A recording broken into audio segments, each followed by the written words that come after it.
Good morning, Wonder Women! Welcome to the 7th Wonder Women Conference of the Halifax Chamber of Commerce. Let's hear a big round of applause. Let's go. Let's wake up. Oh, this is my favorite day of the year. I'm so excited to be here with you all, and it's my pleasure. I'm Voice of Goddess, by the way. Thanks for joining me. Please welcome to the stage the Vice President of Marketing of the Halifax Chamber of Commerce and your first host for the day, Becky Davidson.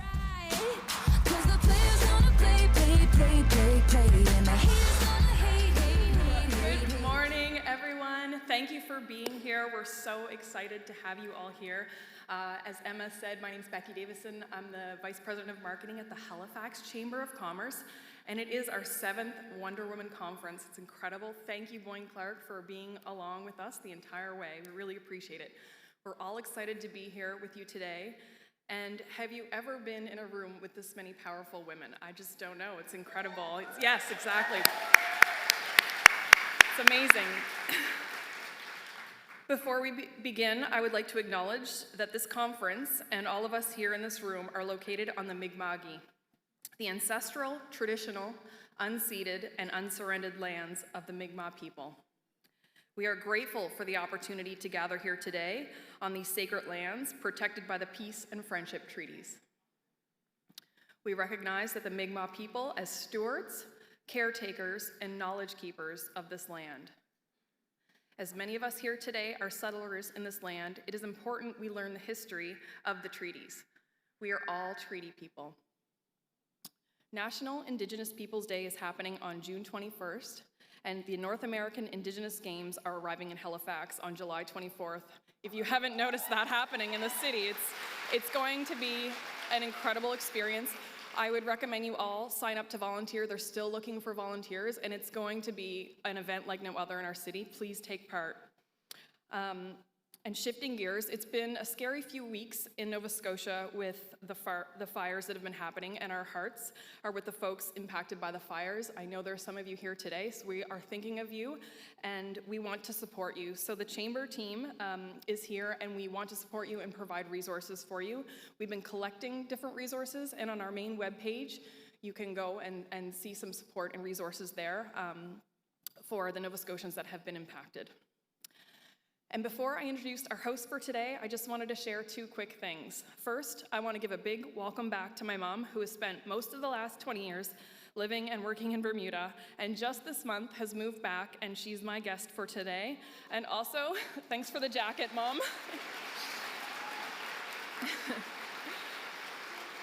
And second, I want to say a huge shout out, they never put this in my words, but a huge shout out to the Chamber team, the people behind the scenes that put in countless hours on making today amazing. For all the moments you experienced today, it is the team behind the curtains in the back of the room making sure that your day is amazing. So thank you to the team at the Chamber. With that, I'll say farewell, and I want to introduce our host for the day. Please help me in welcoming our host for the day, founder and CEO of Lumi Studios, organizer of the recent Taste of Asia Food Festival, Wonder Woman extraordinaire, and all-around amazing human, Joyce Liu. Please welcome her on stage.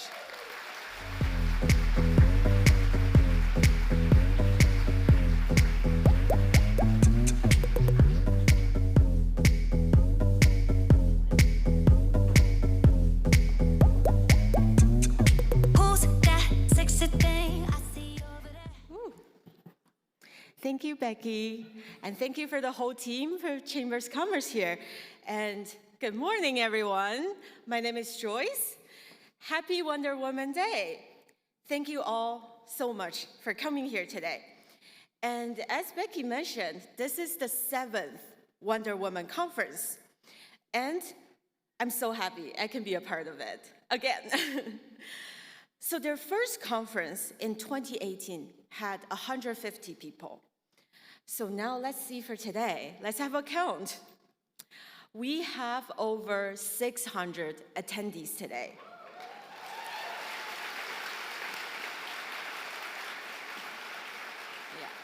Let's welcome to all the returning Wonder Woman and welcome to all the new folks in the room. And please raise your hand if this is your first Wonder Woman conference. Woo! And look, raise your hand, this is not your first Wonder Woman conference. Okay, we have a great mix of new and returning attendees. So my job as the host of today is to guide you through the conference activities, introduce speakers, and to center us or bring us back to focus when we need it. You can take a look at the agenda on your tables or online to get a rundown of the day. And here are some logistics to remember. Be sure to stay hydrated. There are water stations around the room and the water bottle refill station at the bathroom just outside the doors. And the bathroom outside the doors have a gender-neutral washroom on the left-hand side if you're facing the bathroom, and the one next to the escalator are gender-neutral as well. To make sure you feel part of the day, we also have some activities for you. You got your superhero kit when you checked in this morning at registration. It has a notebook for doodling. Keep track of what you learned and jot down some action items to plan like when you started and when you walk out here at the end of the day. It also has your name tag, stickers, and the Wonder Woman bucket hat. This conference takes a lot of teamwork to pull together. And that includes our amazing sponsors who help us keep costs low and other complimentary tickets. Thank you to our presenting partner, Boyneclarke. Boyneclarke is a local law firm who has been with the Wonder Woman since the very first year. They are passionate about supporting women in the workforce. Their leadership team is 83% women. Their lawyers are 40% women. And their new CEO and managing partner, Lauren Randall, is the first woman to hold that position in the 51-year history of this firm.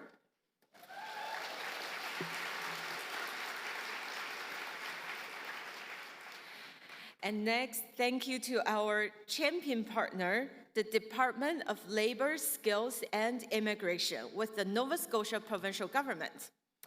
Thank you to our market space partner. Empowering today's market space is our Scotiabank Women Initiative. And thanks to our premier gala partner, the Halifax Convention Center and the Events East team for their beautiful space and world-class service. Thanks to our table partners, M&P, Seed, and SLC. Thanks to our grand prize partner, McMike Mall. We are excited to bring back the Wonder Woman Marketplace empowered by the Scotiabank Women Initiative, featuring women-owned businesses in Halifax. So be sure to check out the marketplace during our breaks and at the end of the day. We love supporting local. And now let's meet up your marketplace vendors on the screen. So June is Pride Month around the world, and there has been some scary attacks on 2 LGBTQ+ rights in the US and here close to home in Halifax.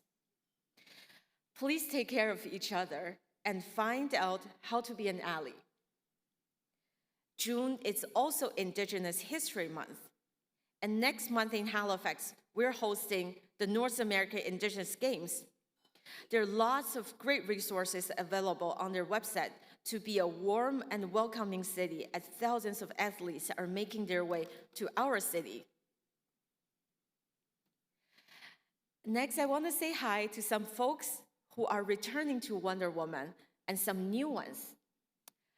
Shout out to Jody Peck from 30 Minute Hit, a literal kick-ass gym where you can feel empowered and amazing. Shout out to Jessica Chapman from Chapman Family Law. She started her own law firm to mentor women and improve the gender equality gap in law.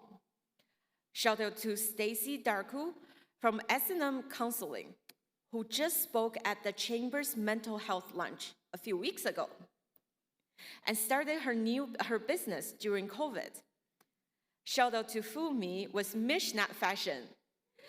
You will be seeing her beautiful clothes on me, on lots of yours, and also in the marketplace. And shout out to Shannon Platt with Pelvical Healthcare Center, who started a new business around pelvic health, an extremely important, often overlooked part of our health. Shout out to Emma Stanley with Simply Good Form, who is working hard to ensure we have inclusive workplace for all.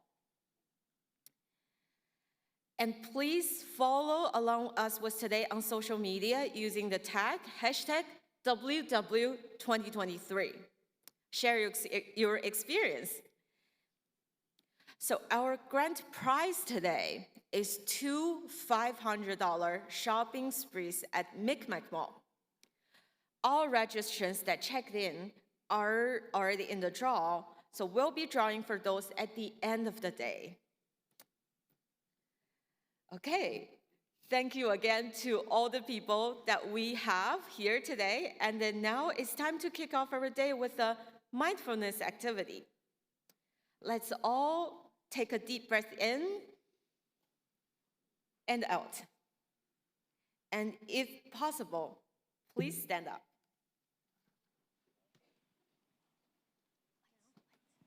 Wow, I now feel ready to take on this day. Ooh. It's always so great to have this peaceful moment just for ourselves in a busy schedule. And I feel you all feel as strong and as powerful as I know you are. Let's dive in. To kick off our first agenda item of the day, let's welcome our superhero sponsor, Boyneclarke.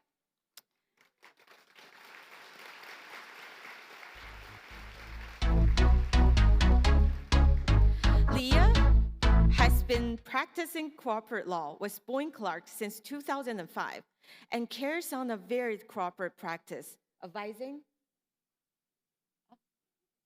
Okay, oh, sorry. Let's welcome, yeah. Sorry, I went too early. No, let's give applause and welcome our superhero sponsor, Boyneclarke, to the stage first.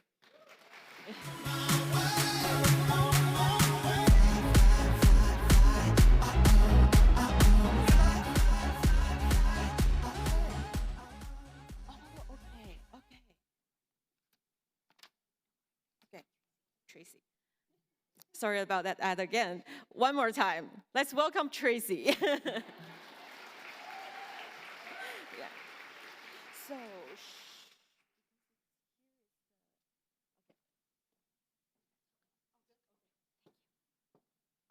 Wow, this is incredible. I wasn't expecting quite this many people. This is my, I think, third year. Our firm has been involved since the inception, and this is awesome. I already feel inspired. I feel relaxed after that. Just incredible. So my name is Tracy Smith. Lee is going to be doing a presentation later this afternoon. I'm a partner at Boyneclarke, part of the business litigation team. So welcome, everybody. Thank you so much for joining us today. On behalf of the Boyneclarke team, we are so excited to be part of this conference. Boyneclarke has been a part of the Wonder Woman Conference since its inception. We are a full-service law firm. We provide a large range of legal services to Atlantic Canadians. And as Joyce mentioned earlier, since June of this year, our leadership team has been comprised of over 80% females. So, girl power. We also welcome Lauren Randall as our first female CEO and managing partner, something we're very proud of. And with that, it's my pleasure to welcome our panel moderator today, Joanne Bernard.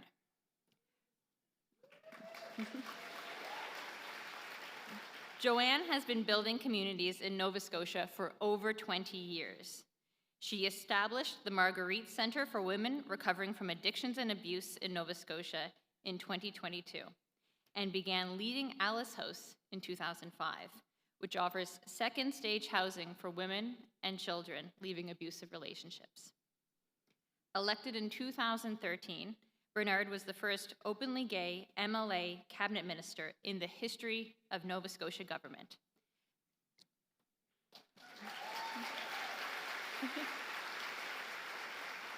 And she was appointed to the Executive Council of Nova Scotia, where she served as Minister of Community Services, Housing Nova Scotia, and Advisory Council for the Status of Women.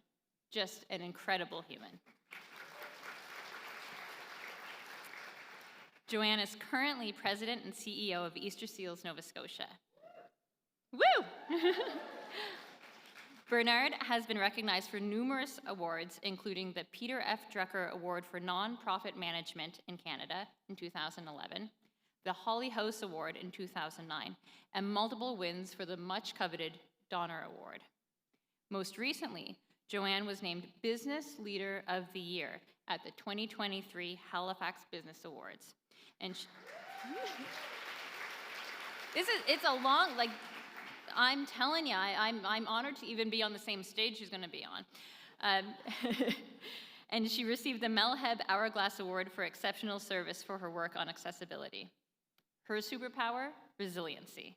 Let's welcome Joanne to the stage. My head toss, check my nails. Baby, how you feeling? Head toss, check my nails. Baby, how you feeling? Woo, child, tired of the bullshit. Gone, dust your shoulders off. Keep it moving, yes, Lord. Trying to get some new shit in there. Swimwear, going to the pool shit. Come now, come dry your eyes. You know you a star, you can touch the sky. Well, thank you for that. I really appreciate your kind words, Tracy. Thank you for setting the expectations extraordinarily high. And someone on my way in here asked me, are you going to tell your bra story? No, I'm not telling the bra story. No, not telling it. No. May tell it at the end, but not telling it now. So, I'm a little tired today, and I tell you why I'm a little tired today, because my little Maudie, my little 6-month Yorkshire Terrier, got fixed yesterday. And the anxiety, and I was up all night with her, and the anxiety of dropping her off was more than the anxiety I felt when I dropped my wife off at the IWK 6 years ago for the same procedure. And and I'm happily married, 15 years, and that dog has just wormed her way into my life. So anyways. So if I'm a little off this morning, it's because I'm tired. My ladies from Easter Seals are here, way over in the corner. Please have your little booklet out, because I will be saying many pearls of wisdom today, and you will be tested on Monday. For those of you who maybe have challenges with sight, I am wearing a black shirt with white polka dots, white pants, black shoes. I'm 6'1" and blonde. And so let's start. And also, I wasn't dressed by anyone, but I will say that my earrings I purchased from my good friend of over 51 years, Kathy Hope, who owns Lady Luck Boutique in the Hydrostone, so go. And her story is amazing. Talk about resilience. So it's my pleasure to welcome the panel today and to set some context. The research around non-binary and trans women in workplaces and a lot of other stats we will mention today is grossly underrepresented. Women have faced massive research gaps in important areas like healthcare for years, and it's still happening today. For Black, Indigenous, people of color, trans, non-binary folks, and persons with disabilities, it's even worse. Our entire society and systems are built for cis, white, straight men. We want to ensure trans women and non-binary folks feel included today, but when it comes to specifically to the stats, we don't have all the data. However, Canada is the first country to collect and publish data on gender diversity from a national census. Of the 30.5 million people aged 15 and older living in a private household, almost 60,000 people identified as transgender and over 41,000 identified as non-binary. I encourage you to go read the full report because we're making history. We're going to play a quick game of true and false right now, and I need your help. So true or false, please raise your hand if you think the following statement is true. Men apply for a job when they meet 60% of the qualifications. Women only apply for the job when they reach 100%. True? Many of us have probably been in that position, you're right. True or false? Raise your hand if you think the following statement is true. The International Labor Organization reports that the labor force participation rate for women is just under 47%, and for men, it's 72%. True or false? You think that's true? It's true. Please raise your hand if you think the following statement is true. There are less than 100 CEOs at Fortune 500 companies. Absolutely. So it seems everybody has a good sense of what's happening right now with women in the workforce. Let's see what you've all personally experienced. So raise your hand if you've stopped or almost stopped yourself from applying for a job you don't quite qualify for. Okay, I need my glasses for that.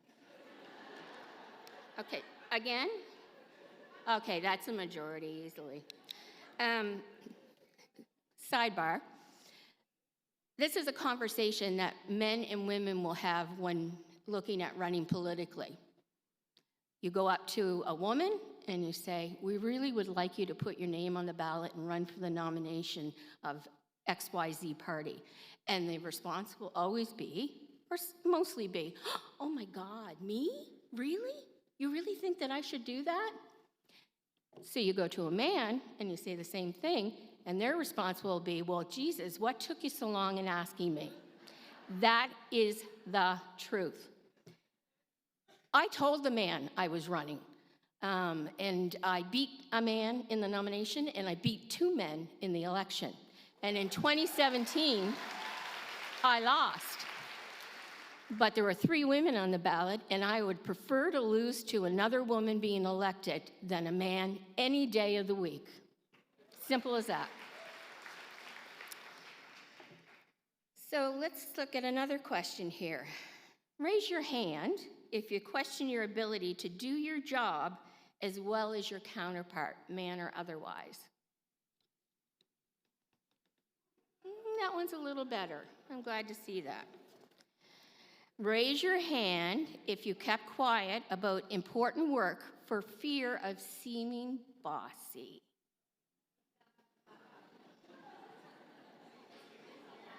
And bossy is the feminine word for competent.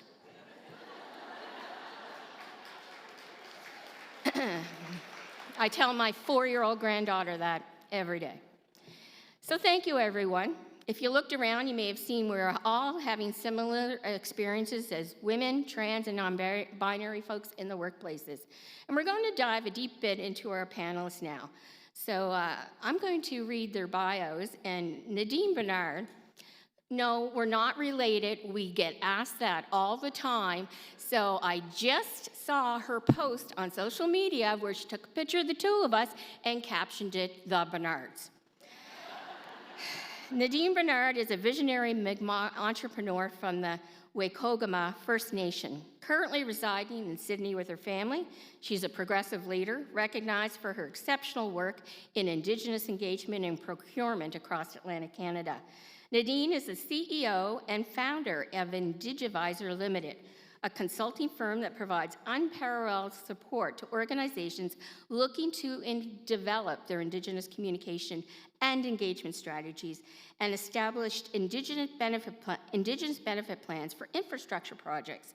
Her superpower is innovative thinking, and what's left out of her bio is that Nadine ran in 2021 provincially in her riding in Cape Breton. Amazing, amazing woman.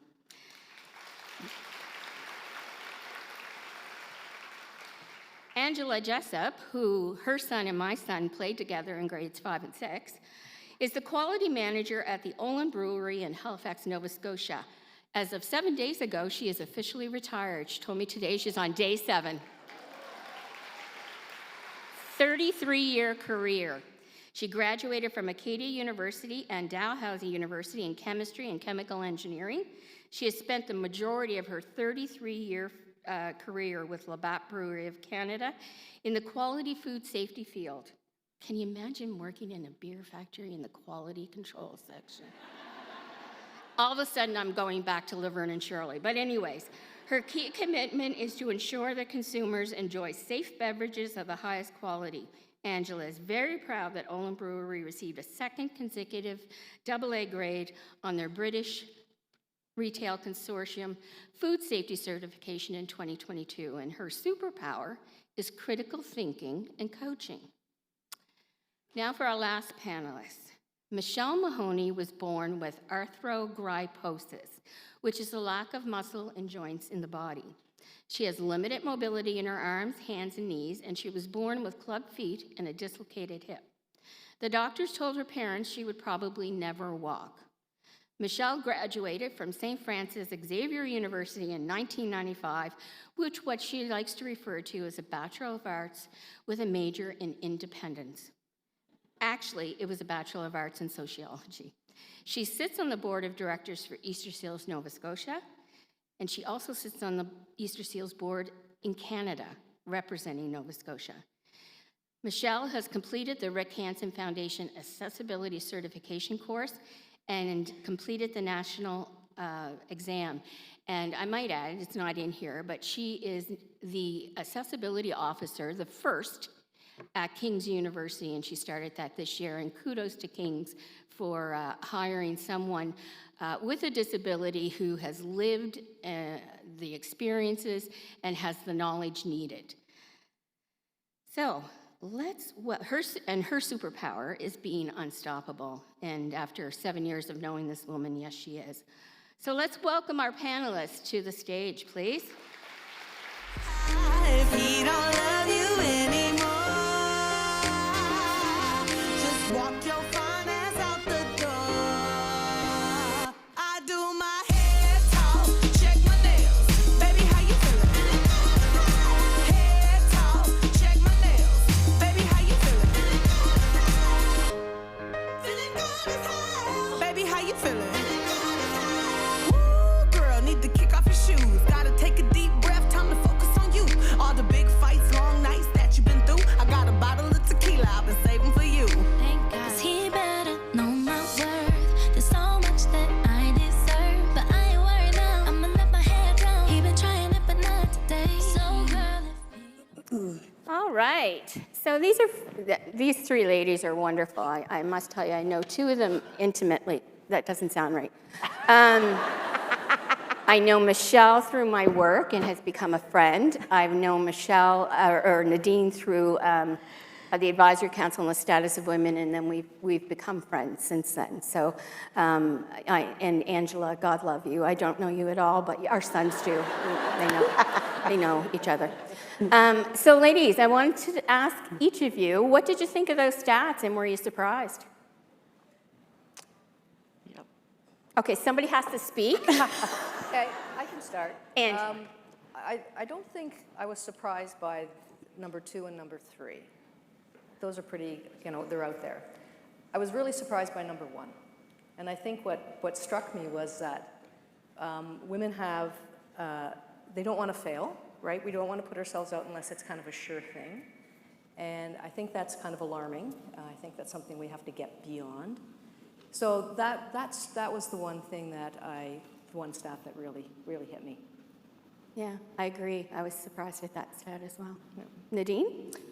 Not that the stats were surprising, but that it's a reality that needs to be challenged on a daily basis. And so a lot of my work is challenging those spaces and places in seeing more women represented in those leadership positions or in senior roles within organizations and companies, but to see more Indigenous and some more diverse women at those spaces and places as well. Absolutely. Michelle?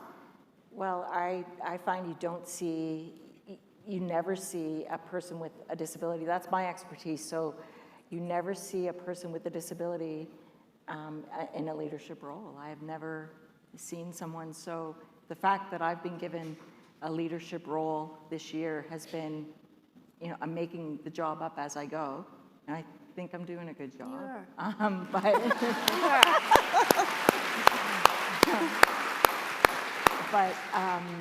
But it's really rewarding to actually have that role and to make a difference every day. Excellent. A common experience among women is the imposter syndrome, and I'm going to start with you, Michelle. Have you ever experienced this? And if so, how do you overcome it? Oh my God. I say I have imposter syndrome all the time at my new position, thinking, oh my God, like, am I doing right by the things I'm supposed to be doing with that? Yeah, I have. It's amazing how we can think of ourselves having imposter syndrome, and am I really the right person for this job? And there are some days that I go in and I don't know what I'm doing today, but I'm kind of figuring it out. I've only been there for 5 months, therefore, it's going to take time to learn. But yes, I have had imposter syndrome many times, thinking I'm in a leadership role. At my previous employer, I was doing a lot of administrative work. So in a leadership role that I'm in now, it's real, and it's imposter syndrome is a real thing, and it's really funny how it's really hit me. And Michelle and I have talked a lot about this. Michelle water skis, surfs, she skis. She's rappelled down from the ceiling of this roof at a gala for Easter Seals. She's rappelled 22 stories from drop zone. And a couple of years ago, probably about 5 or 6 years ago, we had a conversation about a job that she wanted to apply for.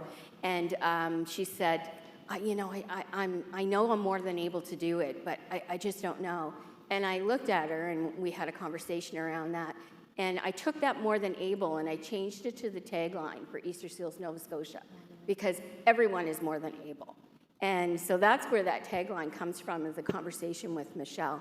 And I know you struggle with that, but get yourself a mentor, get yourself friends who believe in you more than you believe in yourself.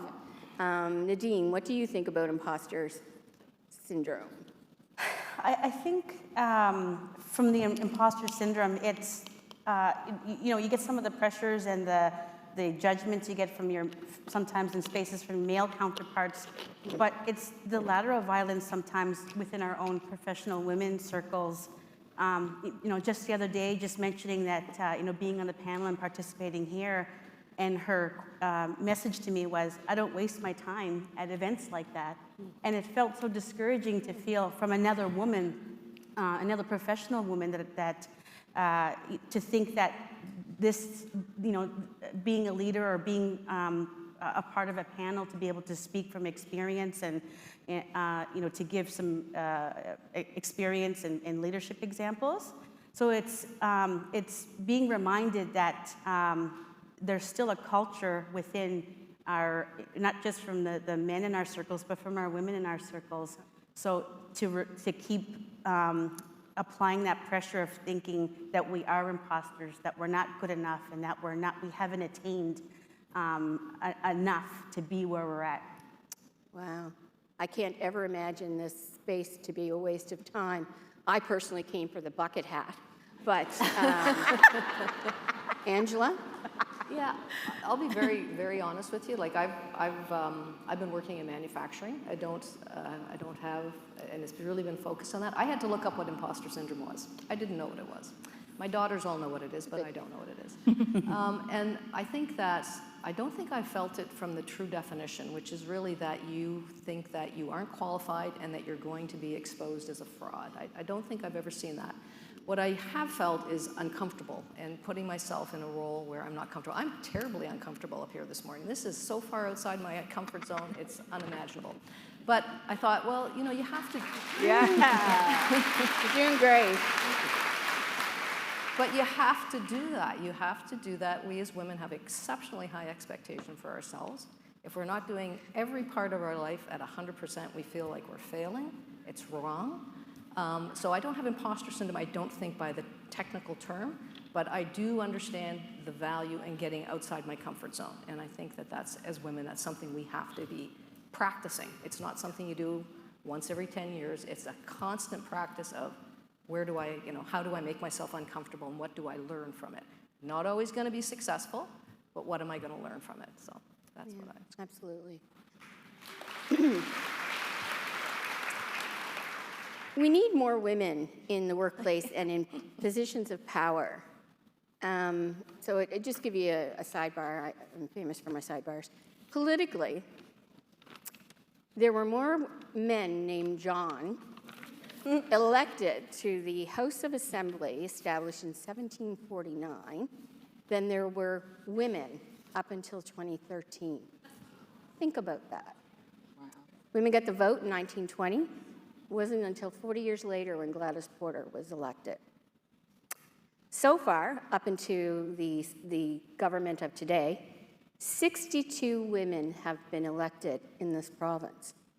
The bulk of them were elected after 2013. After 2009. There have only been 28 women in cabinets, the bulk of them after 2013. So the pinnacle of power in government has only had 28 women in power at that time.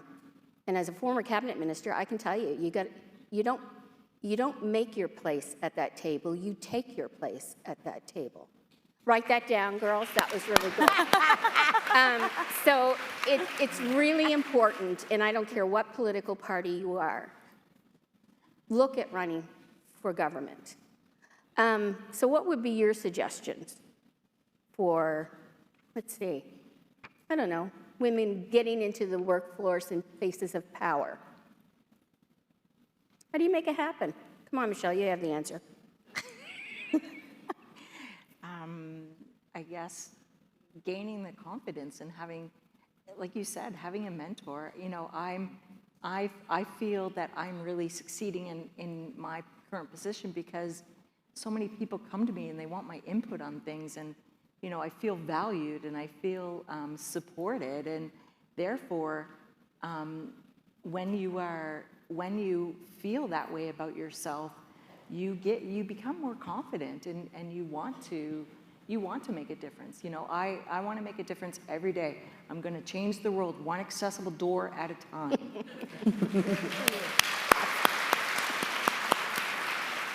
Nadine?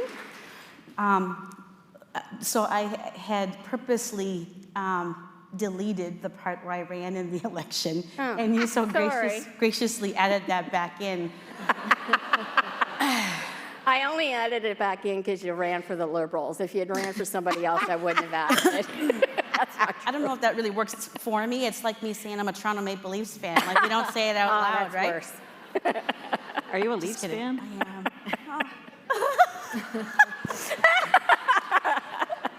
am. So I'll refer to the experience running in the election and being a part of politics. I 100% blame my eldest daughter for getting me into politics in general. And I just finished visiting her last week, and she's the first Mi'kmaq woman or Indigenous woman to hold an Indigenous advisor position to the Prime Minister of Canada. So Wow. Great photo, by the way, of your granddaughter running into the arms of our Prime Minister. Yeah, I brought my 7-year-old granddaughter. She was requesting to meet with Justin. She had some questions for him. Inflation was one of them, so be very proud. But when I first wanted to, be involved in politics and was seeing it, and I wasn't seeing Indigenous women in those places or Indigenous people in general. No. And so I remember wanting to seek the nomination in 2015, and I was so new, so inexperienced, didn't know enough. When you're young, you're very naive, and that naiveness and that inexperience was thinking I knew how to be in those spaces and places, because all I could do was observe, because especially in politics, it's a siloed kind of environment. And so, when I was Googling, how do you participate and how can you get involved? You had to live in the riding, you have to seek, get signatures and all this stuff. So, and then in the same time, I bought a house in the riding purposely, and then I had seen that the other candidate had announced publicly on the newspapers that he was running for the position. So I was like, well, I'm gonna put an announcement out Wednesday that I'm running too. And then the leader of the party here in Halifax was like, hey, Nadine, how you doing? Good. When were you gonna tell us you were running for us? But it was that if you can't be welcomed in, then you kind of have to force yourself to be into places and show that you can and that you are equal to be able to participate. And then when the so in 2021, after a few years of experience and learning the ropes and the systems, I said, I want to be a candidate this time, and I'm going to do it the right way and gain signatures and, seek the nomination. Who I was going against a male counterpart in the riding of Victoria Lakes in Unamaki and Cape Breton. And I had the green light on Friday, and I had 72 hours to catch up to my male counterpart who had over 300 signatures. I got 325 in 72 hours. Go, girl. And I ended up winning the nomination, and I was the only Mi'kmaq candidate in all of Nova Scotia. And I wanted to run because, and still today, and I had 2,100 votes on my first run. Wow. But we've never elected an Indigenous woman in Nova Scotia provincial history. And as long as, politics has been in this province and we still don't have representation, I'm now a part of a national committee for aggressive recruitment for Indigenous candidates to run in the federal election. Nice. Nice. Excellent. Angela? So how do we get more women into position of power? I'm just going to take a step back. When I started my career with Labatt's, I think within about 5 years I had become a member of the senior management team. I was the only woman on the senior management team. I was probably about 10 years younger than everybody else. And since then, Labatt's has done a wonderful job of becoming more diverse and having far more women in the workplace, to the point where a few years ago, 60% of our senior management team were actually women, including the general manager, resident engineers, everybody. So a lot of progress there. But as I look back and think what would have made my journey a little easier, I think you mentioned it, Joanne, and mentorship is a key. Yeah. I think having mentors, I think we underestimate the value of that. And as women, I know part of us go, well, I don't want to bother somebody and be a mentor. Mentees get as much out of it as mentors do. So please get yourself a mentor, and it's not your mother. Get yourself somebody who can talk about industry, can talk about, well, it doesn't have to be your industry, but can talk about your career and how to get you to where you want to go. So that, I think, is huge, is that we have to have strong mentorship programs for women. I think we also have to do really focused leadership training for women as companies and organizations, and then provide the time for people to actually get the value out of those and engage in them. We have super busy lifestyles, and sometimes our own self-development gets pushed to the side. We want to do our job just that little bit better, and then our development gets pushed aside. I have experienced that, and it's something I regret. I don't see my male counterparts doing that. So if you can be a little bit selfish and make sure that you're getting your leadership training, and if you're in a position to support other women doing that, please do it and be a mentor. That would be Absolutely. Mentorship is so important. Yeah. Because sometimes when you don't believe in yourself completely, if you have a mentor, they're always going to believe in you. Yeah. I was lucky enough to have Ramona Lumpkin as my mentor when I was in politics. She was president of the Mount at the time. And I could go to her and we'd sit in a cone of silence, as she would call it, and I could vent, and I could, the questions that I had, she would answer. So important, so very important. There needs to be a solid effort from our government to ensure that women are supported and valued in workplaces. And I think the pandemic really highlighted the work that needs to be done in supporting women. We don't need equality, we need equity for our unique situations. $10 a day daycare is a great start. What would you ask the Chamber of Commerce to advocate for, provincially and or federally? For example, no gap week in EHI parental leave. What? Oh, okay. No. Go I'm just kidding.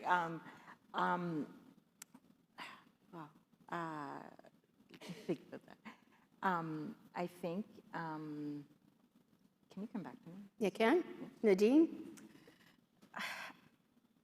What was the question again? And what would I want the partnership to? See?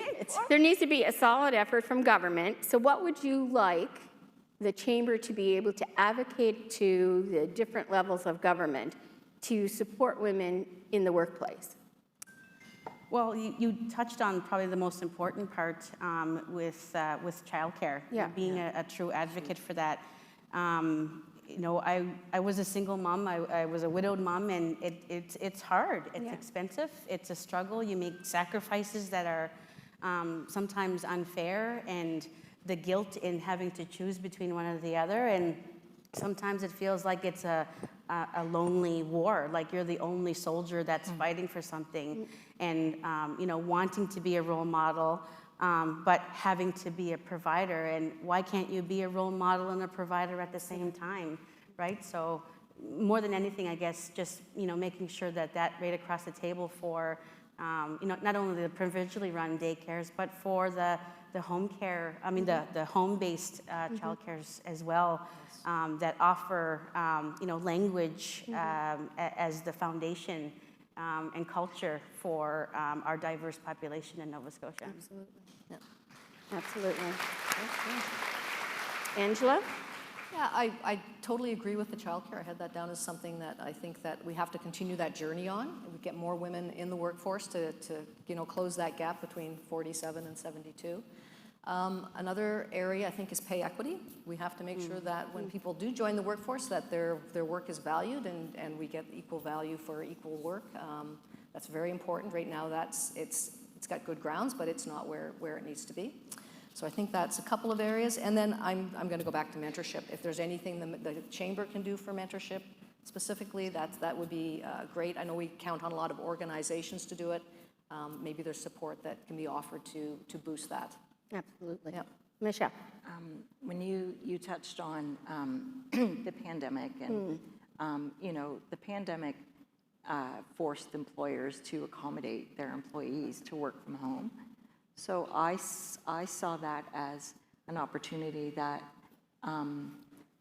it leveled the playing field for persons with disabilities wanting to get employment, and no excuse now. No excuse now, exactly. And if employers had to accommodate for their able-bodied employees, then why can they not accommodate for a person with a disability? And I always say, a person with a disability is we're just different. We just look different. Like we have the same needs and wants as everyone else. Like I have a husband. I have a dog. I don't have any children, but I just want to make it in the world just like everyone else. But it's just going to take me a little longer, and so we're.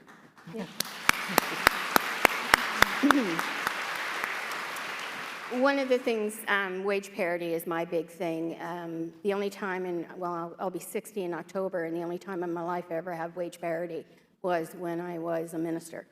The other thing that anybody in this room can do, and certainly the chamber can do, is contact your MP and make sure that the disability tax credit goes through, because it is now gone through the Senate, it is now back into the House of Commons, and it cannot die on that order paper. It has to happen.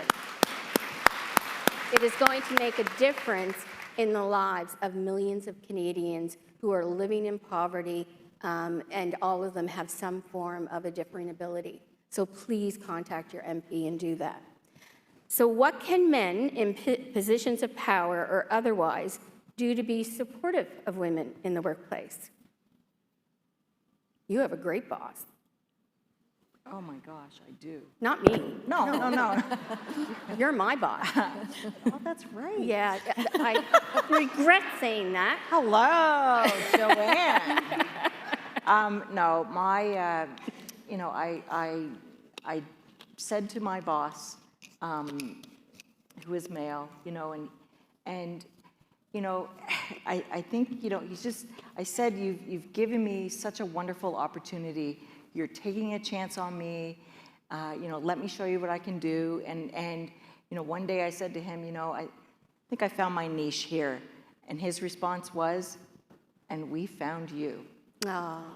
And, so he empowers me every single day. And, the fact that he believes in me and, is just, so when your employer believes in you and it's icing on the cake. I keep pinching myself thinking, is this really real that I am in a leadership role and making it as a person with a disability? Nadine?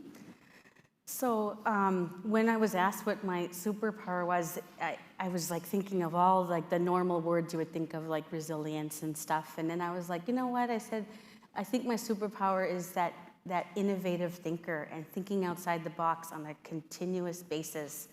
My work supports projects and organizations and companies in recruitment and retaining strategies for Indigenous people to be on their projects. And most recently on one of the projects, they had asked, I need to find a qualified, engineer, Indigenous engineer, and we have limited ones, in our circle here in the Atlantic, and had suggested one to go through the process, and then, was waiting for great news to come from, that she was going to be hired on, and then I get wind in a meeting saying that they didn't, and the senior management team were all men. And I said, well, what was the problem? And what part did she not qualify in? Well, she asked for too much money. And I was like, so if it was a male coming in, would it be any different? And I said, so if you have positions that you haven't filled and you have a budget line that's set to be able to meet a target, then why don't you pull money from those other positions right now and maybe close one to be able to feed in that, to bring her on and to build her capacity so that she could be a part of that senior team as a qualified female engineer. And they were like, I never thought of that, idea. But even to say that she asked for too much money, like one of the things we forget, and as a CEO, when I'm bringing on new people, I don't tell them how much they're worth. I ask them first, how much do you think you're worth? You tell me what you want, and then we can work together to be able to fulfill that, to build your capacity and elevate you to be successful and to have that financial stability. So, and I'm proud. Good. That's good. Angela? Yeah, so what can men do for us? I think one of the things is that women don't, with networking and working, kind of getting to know each other outside of the work group, they sometimes don't leverage those as well as men do, right? That's one of the things that we kind of get noted for. So I think from a standpoint of what men can do is make sure that we kind of eliminate the old boys club. We make sure that we get opportunities that are, can be applied across the board. I don't want to see the company thing be a hockey tournament, right? That's not cool. So just be inclusive in that everyone gets an opportunity to participate. Be mentors, support leadership development, and then just respect the challenges that women face in the workforce. That understand our position. Often we're balancing a lot of balls. Everybody is, but I think women take on maybe a greater share of that in the home, and make sure that they understand and respect the challenges. So I think that's what coming to the board. Angela. In one word, because we're running out of time, and I want to open the floor for a few questions. Michelle, what is the biggest common struggle of women in the workplace today? One word.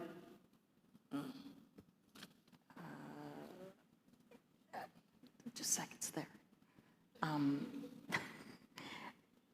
Unfairness. Okay. Nadine. Confidence. What? Confidence, yeah. I'm going to say time management. I know it's 2 words. Yeah. All right, so thank you. We have a couple of minutes left. If there are any questions for our panelists, please raise your hand and we'll do our best. Oh, go ahead.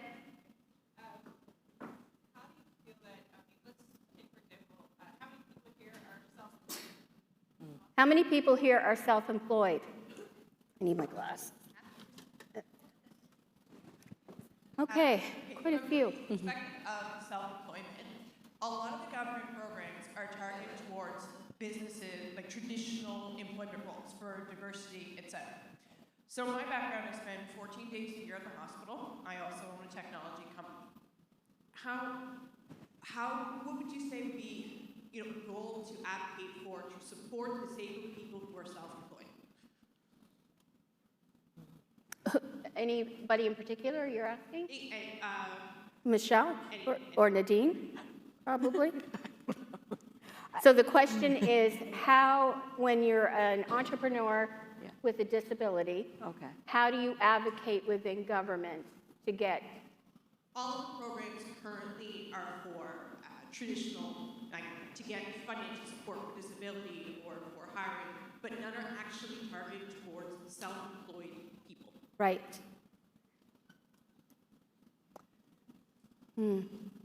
That's a good one.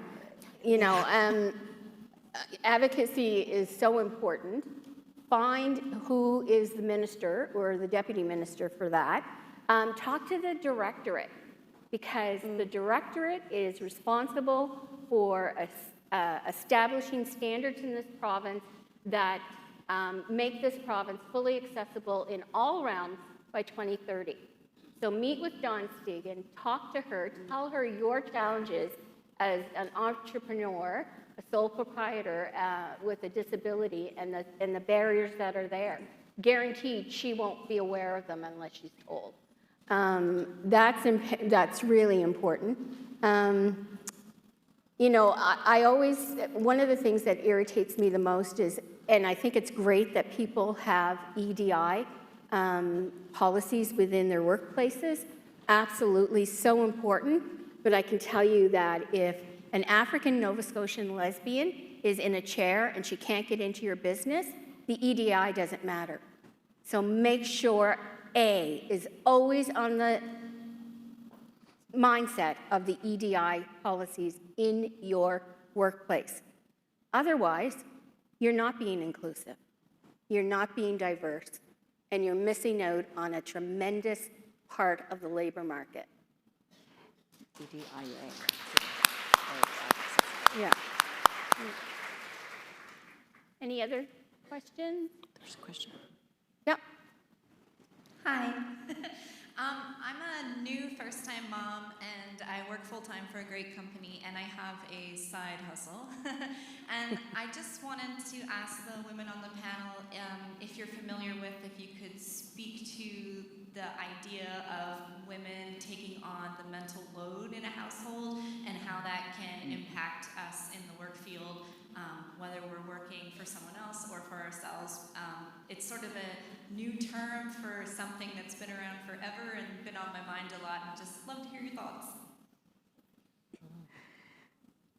Angela? Oh, okay. Yeah, I mean, the work-life balance and sort of home management, it's a huge issue for women specifically. I think what we have to do as women is just understand that we don't have to do everything perfectly. We can, sometimes just getting the job done is great. We have this tendency to want to do everything to the 9th degree, the 10th degree. So I would say just set realistic expectations and don't try to do everything yourself. You don't have to make the Halloween costumes. They sell them at the store. You just have to, really set those expectations so that you can manage the workload, because all parts of your life deserve equal focus and equal energy, and you have to give it both. But sometimes you have to just set expectations as to what you, as a person, can really achieve. Right? You're only human. So that's what it's kind of the best advice I can give. I think taking care of yourself as well, and Sure. Don't be hard on yourself, and make sure you give yourself, the kudos you deserve, right? Yes, Yeah. exactly. And I was a single mom in university for many years, and the mental load was tremendous. I lost both parents in their 50s. I've outlived both my parents. I'm an only child, so the mental load on me, parenting and trying to keep it together, was immense, but it was far better than staying married to the idiot that I was married to.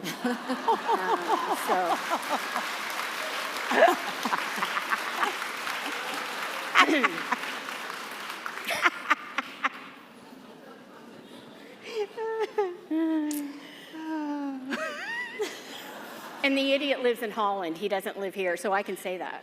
There you go. I don't know if I would be the great example for it. I stretch myself thin on many occasions, and I feel like I have to, and I'm trying to change my language. Even the other day, my friend was saying, it's okay to say no. Yeah. It's okay to take a break. It's okay to pull away from things, or it's okay to not participate. And I really try to put that, the opposite of that to my team, and that mental health is a priority within my company, and wanting my team to be healthy and being able to do their job healthily as well. So if you need that day, you need that afternoon, that morning, I don't micromanage. I need for them to be happy and healthy. And they still have to be a partner, a spouse, a mother-daughter, and I want them to be able to be that all the way through. So just prioritizing your mental health and knowing when to take a break. Yeah. Exactly. Well, do we have one more question? I know we're out of time, but I don't want to stop someone from speaking. It's me, lucky me. Hi, everyone. So I want to dovetail off that last one and really speak to women's health. You touched on it only so briefly at the beginning, but what men and the government can do to support women's health, because we all know that there's a very large percentage of women who have cycles that are extraordinarily painful. Well, sick days need to be accounted for. Never mind menopause, which has become my good friend recently, and I've come to understand that there's a lot of things that I require that currently the government and or perhaps an employer doesn't necessarily consider a sick day or there's benefits for. So that I think I would ask or suggest that it's okay. We are not the same as men. We are not equal.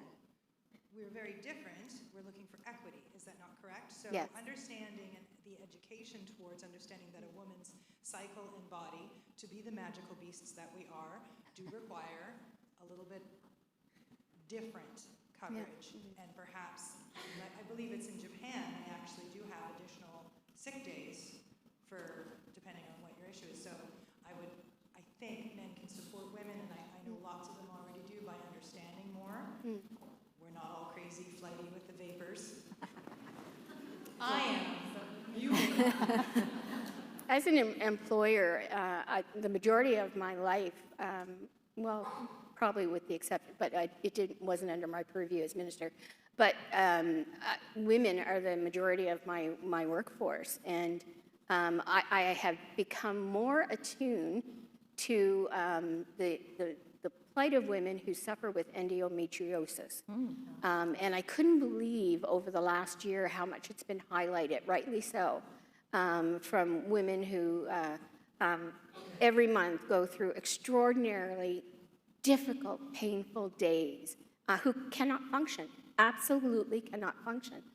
So I think it's really in the best interest of employers to be a good employer. And that's part of the EDIA. That's part of the inclusiveness of recognizing that women may have different areas in which they need attention in terms of their bodies. I know during the pandemic, I was very, very attuned to the mental health of my, of the people that worked with me.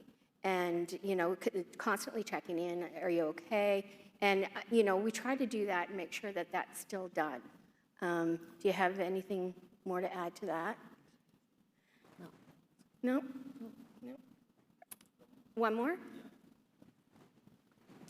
I thank you so much for sharing your time and being open with us this morning. It's really inspiring. If you could give yourself, knowing everything that you've learned over the years in business and the challenges and the ups and downs, if you were to be able to go back and talk to your 20-year-old self, what would be the one piece of advice you would give yourself as a businesswoman? As a business, love it. Can I answer that too? Yeah, you 20-year-old woman? Yeah. Come the fuck out of that closet. Wow.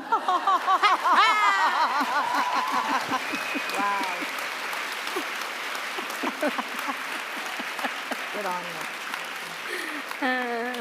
So when I was 20, I was in my second year at St. FX University, and can I just tell my story real quick? My first year at St. FX, I went to St. FX, and the reason why I say I have a Bachelor of Arts with a major in independence is because I went to St. FX with completely independent, I have a twin brother who came to look out for me, and I never knew that. And so my mom helped me with everything, every single day, getting dressed, doing my hair, everything. And when it came time for me to have my period for the first time at St. FX, I thought, okay, my attendant is not going to help me with this. I need to figure this shit out. And do you know what? It took me maybe 2 or 3 hours, but I figured it out. And I called my mother Collect, because we didn't have cell phones back then. I called my mother Collect, and I said, you know what? I can conquer the world. I can do anything that I want in this world because I can do that. So to me, that was everything for me. So you know, being 20 and naive and a person with a disability, like, you know, I did everything I wanted to do because it's almost like I think I had to prove myself. And you know, and I always say, you know, a person born with a disability does not come with a book of instructions. Wouldn't that just be great? Oh my God, you have arthrogryposis? Well, let me tell you all the stuff that you're entitled to. Nadine, what would you tell your 20-year-old self? Well, how can I follow your act? Yours is like awesome. Like I dropped the I don't know. Do you have an announcement, Nadine? I don't know. None at all. My husband of just 6 months ago would be very surprised. 20-year-old self would be to have prioritized myself first. I waited a very long time to make myself a priority and to want to strive and thrive and succeed. So so I tell my 20-year-old children now, like, shoot for the stars. You prioritize yourself first, and then you'll be able to, you know, be able to enjoy that and be fulfilled. So, yeah, I would tell 20-year-old self to prioritize yourself and fulfill your dreams and wants first. Angela? Yeah, I think if I go back to that, just building off what Nadine said, I think it would be to dream big, right? Don't be humble. You're talented. You've got all sorts of energy, and I think sometimes we don't vocalize what we want to do, or we don't even maybe accept it mentally ourselves. But be honest with yourself with what you want to do. Dream big. Talk about it, because when you start talking about it and sharing that with people, it gets legs. And sometimes that's the support you need to really make it happen. So I would just, don't be humble. You're super talented. Get out there and make it happen.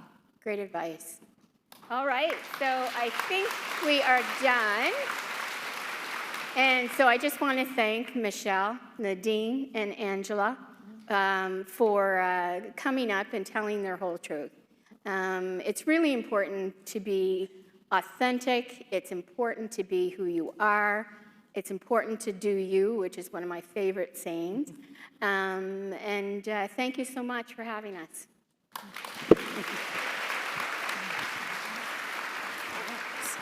Okay? You okay? Can't do this in front of a room full. Well, could 600 everybody people. leave while she gets off her chair?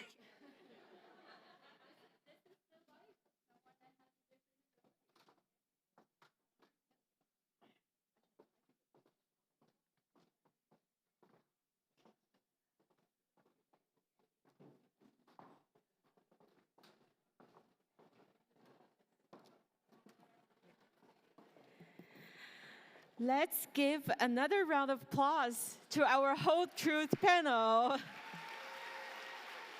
Yeah. Thank you, Joanne, Michelle, Angela, and Nadine. And I would say I couldn't agree more on the point, dream big. Otherwise, won't brought me from 10,000 kilometers away to Halifax for 11 years. And whenever you feel inspired and want to share this experience with someone that couldn't join with us in person, remember to tag HCC Wonder Woman when you're posting on social media. And now let's take a quick break to get ready for our workshop.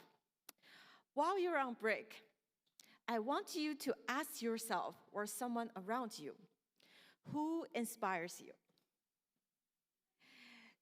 And while in the break, want to share, we have a very fun photo booth outside by Jackson Imaging.